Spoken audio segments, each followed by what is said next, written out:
Alors comment je me sens après 2 semaines de course? Ça commence à tirer, hein. Faut pas le cacher, surtout qu'on a eu une nuit, dans la nuit de samedi à dimanche, assez compliquée avec pas mal de sargasses, des algues qui peuvent se prendre dans les safrans et la quille, donc qui sont pas super pour la performance, et puis pas mal de manœuvres.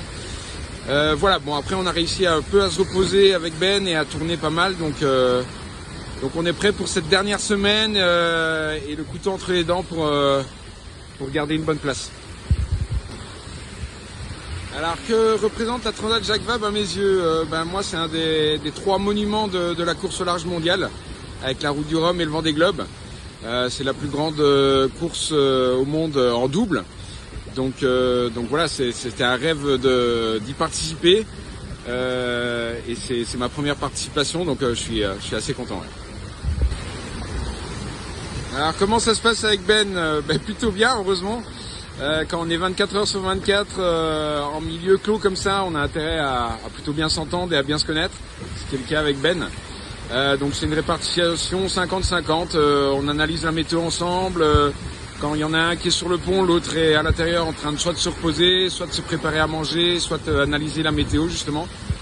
Pendant que sur le pont, l'autre est au réglage et à faire avancer le bateau et à le piloter. Donc voilà, ça tourne comme ça H24. Donc pour le moment ça se passe bien.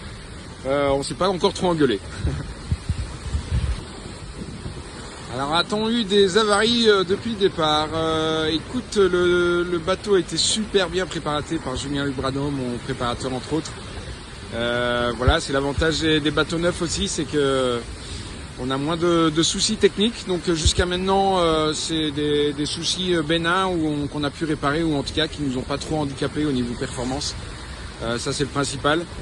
Donc on fait régulièrement un tour du bateau pour analyser les points névralgiques, voir s'il n'y a pas d'usure ou de casse potentielle à venir. Donc voilà, il faut être attentif, mais pour le moment tout se passe bien. Alors la plus grosse galère depuis le départ de la course, j'étais parti sur le départ de la Transat Jacques Vabre avec une réparation de côte cassée toute récente, de moins de 4 semaines. Et le long du Portugal, dans des conditions un peu plus engagées, je suis un peu retombé dessus. Donc pendant 24 heures, ça a été très très compliqué au niveau physique. Donc voilà, après je m'en suis remis et ça s'est bien passé, mais sinon pas trop d'autres galères. De nouveau au niveau technique, ça se passe bien. C'était le truc le plus douloureux, en tout cas c'est sûr que c'était de retomber sur cette côte fragilisée. Alors notre objectif pour cette fin de course, c'est vrai que pour le moment on s'est pas trop mal débrouillé, on a plutôt bien joué, que ce soit au niveau technique ou vitesse. Après on le sait, c'est comme dans d'autres disciplines, hein, il suffit pas de juste bien jouer pour faire un bon résultat. Donc là on va essayer d'être incisif jusqu'au bout pour garder un podium potentiel. Donc oui, au départ du Havre c'était un top 10, c'était déjà une victoire de pouvoir jouer dans un top 10 mondial comme ça. Là on devient un peu plus gourmand, donc on rêve de podium et on va se donner les moyens en tout cas et se battre pour essayer de garder un podium potentiel. Donc voilà.